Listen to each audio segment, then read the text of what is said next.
सहनौ भुनक्तु सह वीर्यं करवावहै तेजस्विनावधीतमस्तु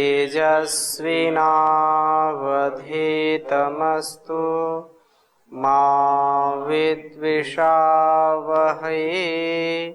ओम शांति शांति शांति।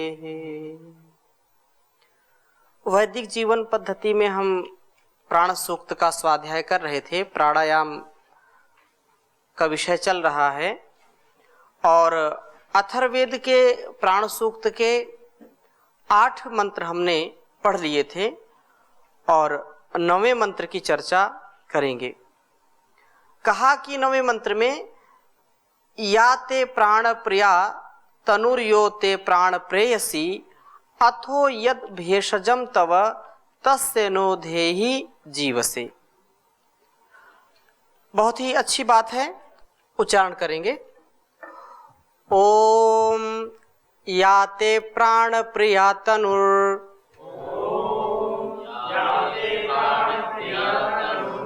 यो ते प्राण प्रेयसी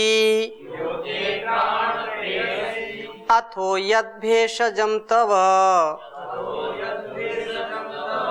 तस्य नो धेहि जीवसे। या ते प्राण प्रिया तनुर यो ते प्राण प्रेयसी अथो यद भेषजम तव तस्य नो धेहि जीवसे। तो यहाँ पर यह बात स्पष्ट कही है कि हे प्राण, याते प्रिया तनु हूं, जो तेरा प्राणमय प्रिय शरीर है, और याते प्रेयसी, और जो तेरे प्राण आपान रूप प्रिय भाग हैं, तथा ये जो अथो यत तव भेषजम, जो तेरा औषध है, वह जीव से नह धेहि, दीर्घ जीवन के लिए हमें दो। हमें दीर्घ जीवन के लिए हे प्राण, जो उस परम पिता परमेश्वर की शक्ति है, उसके लिए यहाँ पर कह रहे हैं कि हे प्राण, प्राणते नमः, जो यह प्राण हमारे जीवन को विशेष उन्नत बनाता है, हमारे जीवन में प्रकाश देता है या हमारे अस्तित्व को स्थापित करता है। ते प्राण प्रिया तनु, प्राण का व्यापार ठीक से होने पर शरीर बड़ा सुंदर बनता है। प्राणायाम करने से शरीर में दिव्यता आ जाती है, लालिमा आ जाती है, तेज ओज से युक्त हो जाता है यह शरीर। इसलिए यह कहा कि प्राण का व्यापार ठीक होने से, अर्थात श्वास प्रश्वास जब हमारी ठीक ठीक चलती हैं, प्राणायाम का जब हम अभ्यास अच्छी प्रकार से करने लग जाते हैं, तो हमारा ये तनु भी, हमारा शरीर भी बहुत आकर्षक हो जाता है, सुंदर हो जाता है, सुडौल हो जाता है और रोगों से दूर हो जाता है। सुंदर ही क्या, इसकी स्थिति अत्यंत सुंदर हो जाती है। जो बाहर के लोग ऐसे सौंदर्य प्रसाधन का प्रयोग करते हैं, कुछ ऐसे लीपा पोती करते रहते दिन भर, वो करने की जरूरत नहीं है। यदि प्राणायाम का कोई अभ्यास करता है तो उसका शरीर बहुत ही सुंदर हो जाता है, आकर्षक हो जाता है, देदीप्यमान होता है।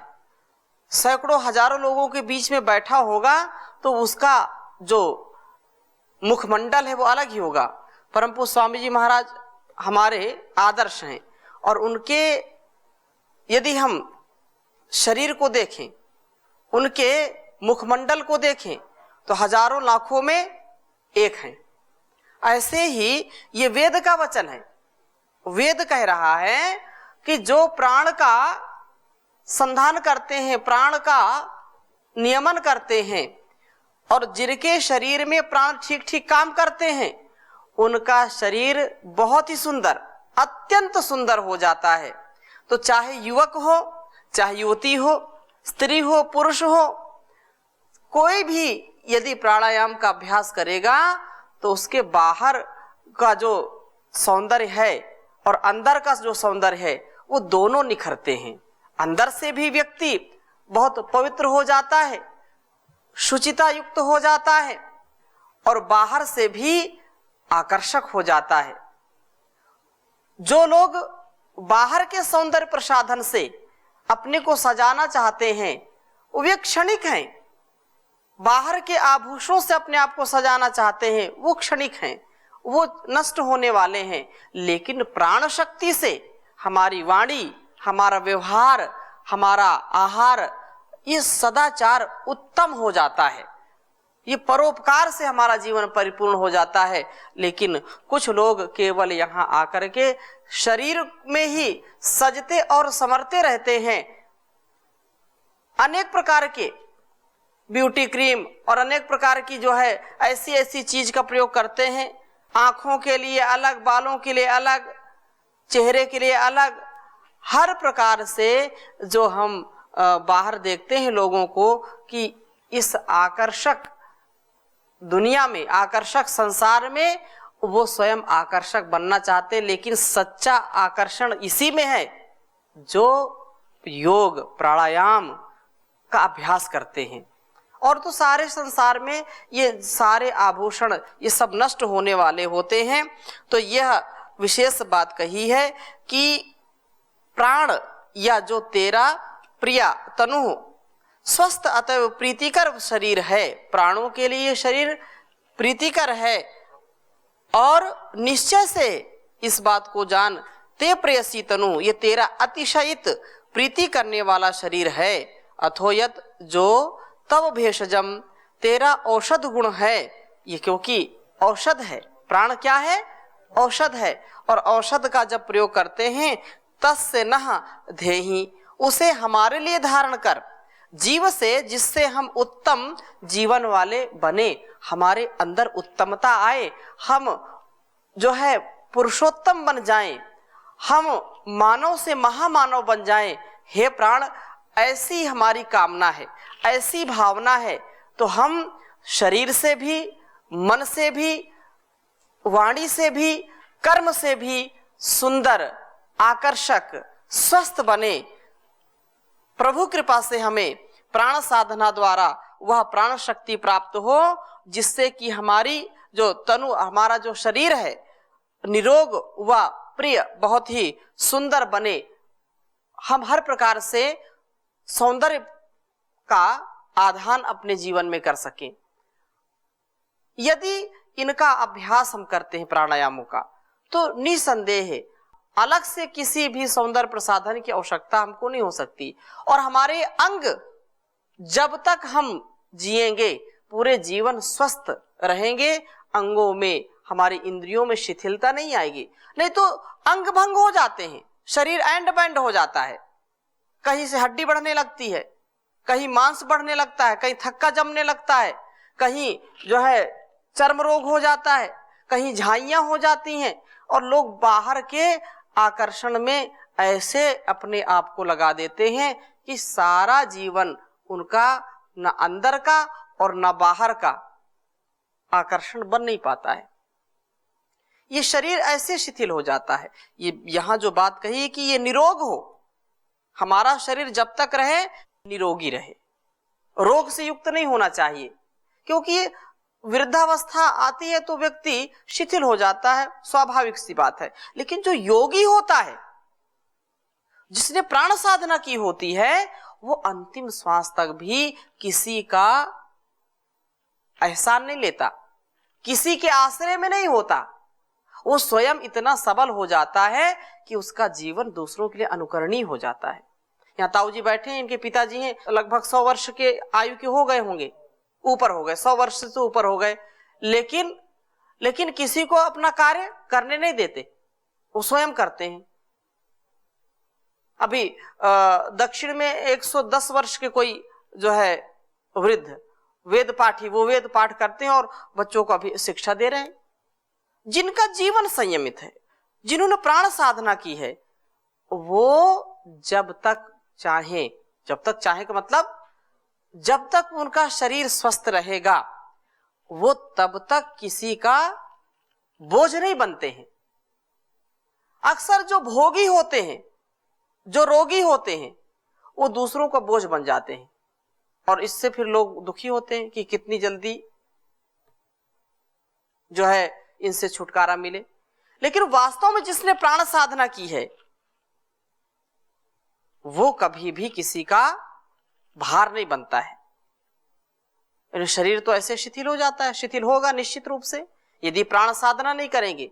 फिर जब बुढ़ापा आएगा तो फिर पश्चाताप आएगा कि हाय हाय हमने कुछ नहीं किया। गात्रम संकुचितम गतिर्विगलिता भ्रष्टा च दंतावलिर दृष्टिर्नाश्यते वर्धते बधिरता वक्त्रं च लालायते वाक्यं नाद्रियते च बांधव जनो भार्या न शुश्रूषते हा कष्टं पुरुषस्य जीर्णवयसः पुत्रोऽप्यमित्रायते। संसार में जब हमारा शरीर काम लायक नहीं रहता है, इंद्रियां हमारी शिथिल हो जाती हैं, तो ये जीवन हमारे ऊपर भार बन जाता है। निर्भार हम कब होंगे? जब प्राणायाम का अभ्यास करेंगे। और यही हमारा सच्चा आभूषण बढ़ाने वाला है, हमारे तन और मन का आकर्षण बढ़ाने वाला है प्राणायाम।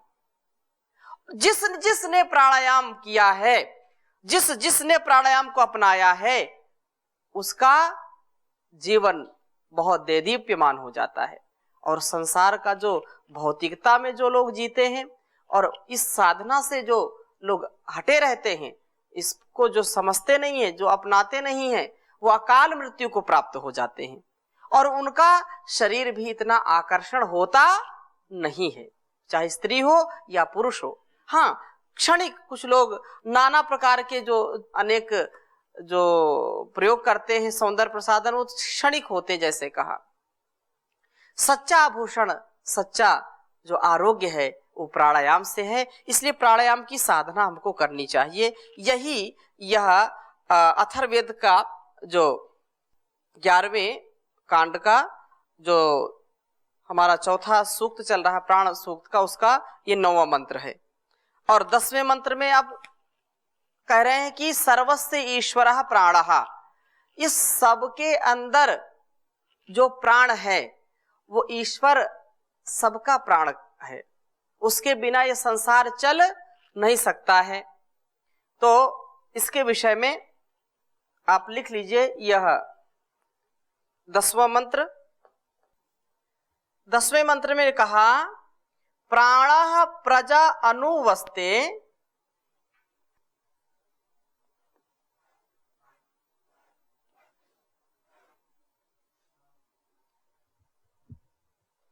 प्राणः प्रजा अनुवस्ते।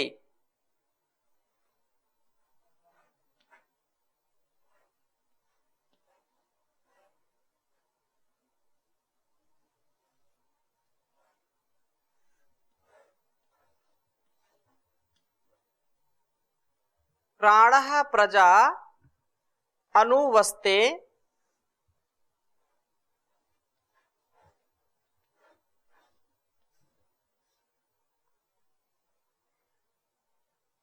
पिता पुत्रमिव प्रियम।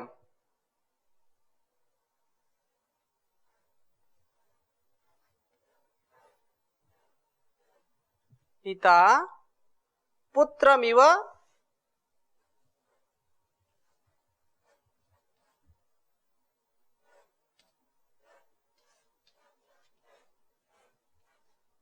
पिता पुत्रमिव प्रियम।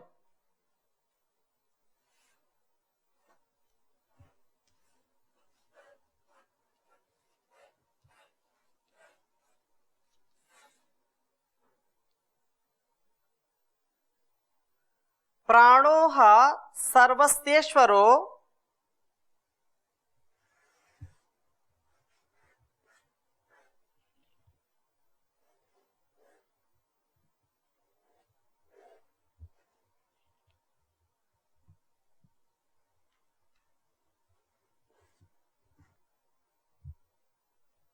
प्राणो सर्वस्तेश्वरो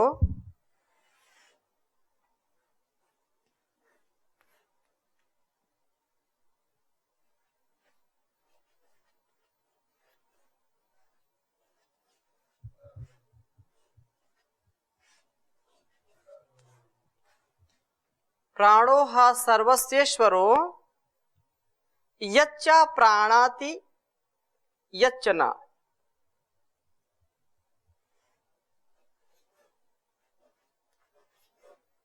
यच्च प्राणति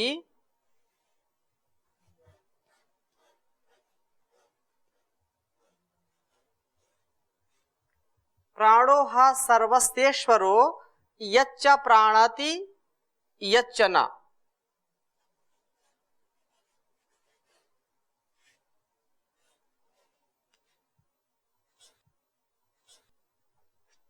उच्चारण करेंगे। ओम प्राणः प्रजा अनुवस्ते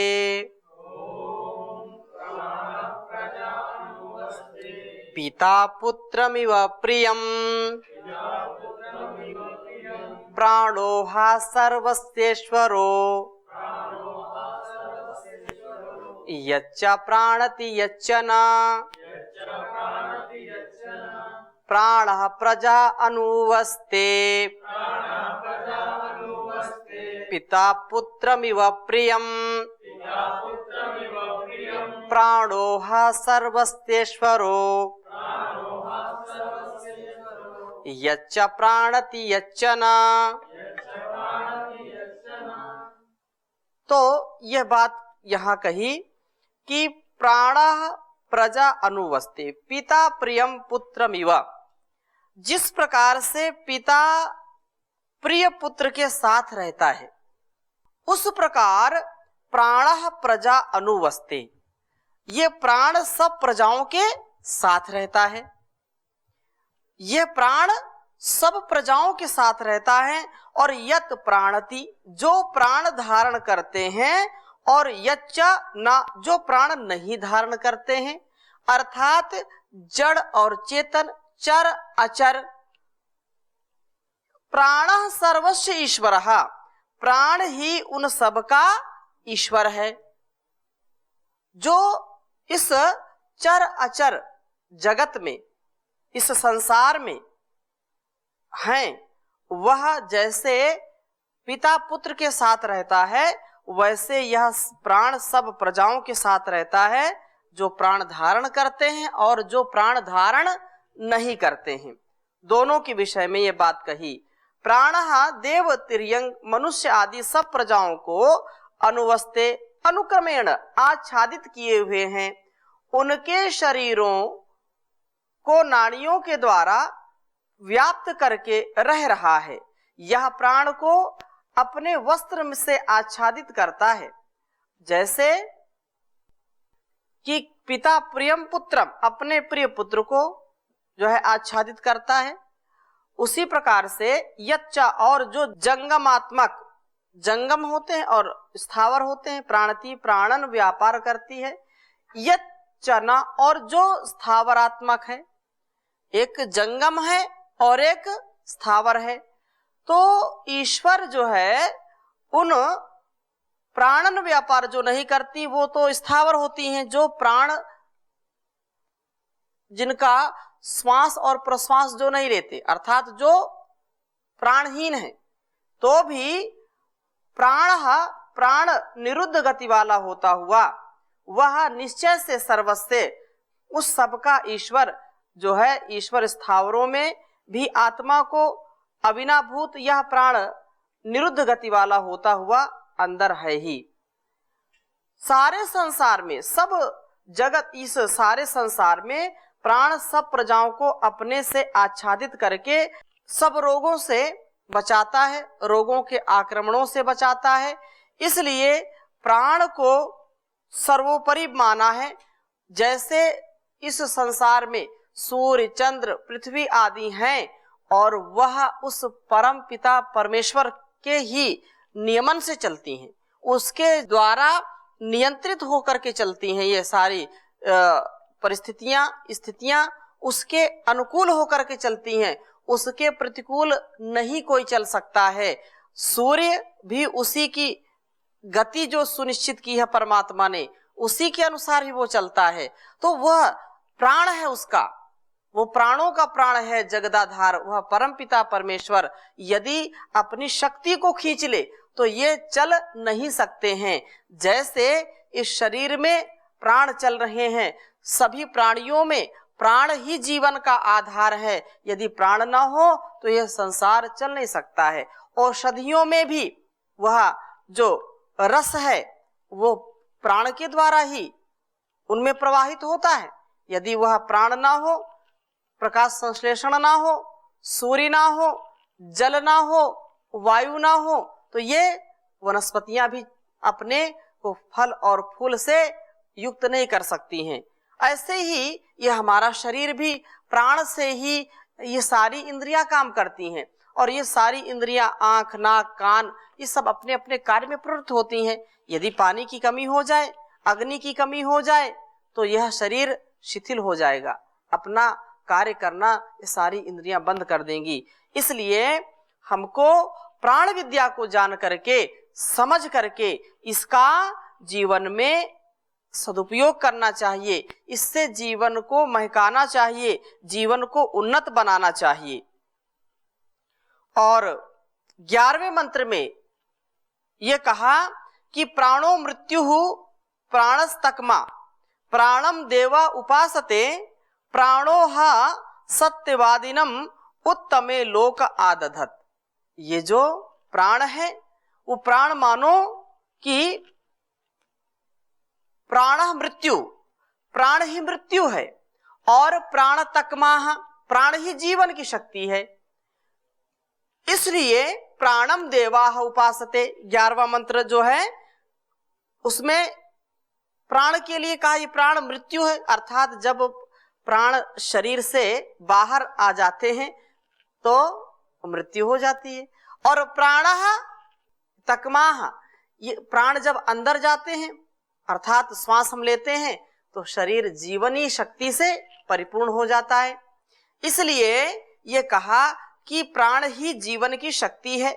इसलिए प्राणम देवाः उपासते, सब देव प्राण की उपासना करते हैं।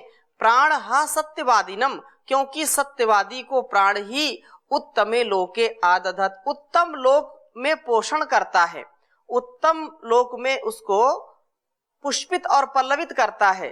प्राण से ही यह सारा जगत चलता है। यह प्राण देव ही अपने निर्गमन के द्वारा सब प्राणियों का मरण करता होता है। जब निर्गमन हो जाता है, यहाँ से प्राण निकला, उस गमन हो गया इसका। तथा प्राण तकमा, प्राण ही संपूर्ण रूप से स्वस्थ गति वाला जो है, स्वस्थ गति वाला न होता हुआ ज्वर आदि रोगों का कारण बनता है। देवाः शरीरस्थ, सब इंद्रियां प्राणम उपासते, इस प्राण की उपासना करते हैं। और सब इंद्रियों में वस्तुतः प्राण शक्ति ही कार्य करती है।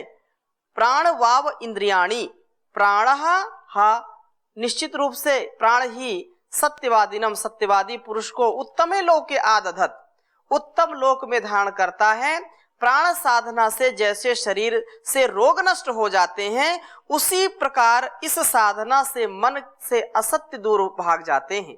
इस प्रकार इस साधक की उत्तम गति होती है। ये बहुत जो है समझने की बात है। प्राण का बहिर्गमन ही मृत्यु है और इसकी अस्वस्थ गति ही जो है ये रोग आदि है, रोग उसको जो है उत्पन्न कर देता है। सब इंद्रियों में प्राण शक्ति ही कार्य करती है। प्राण साधना से शारीरिक और मानसिक दोनों ही रोग दूर होते हैं। उत्तम लोक की प्राप्ति होती है प्राण साधना से। तो आज हमने 11वें मंत्र तक स्वाध्याय किया, शेष चर्चा अगली कक्षा में करेंगे। अभी यहीं पर विराम देते हैं। ओम शांति शांति शांति।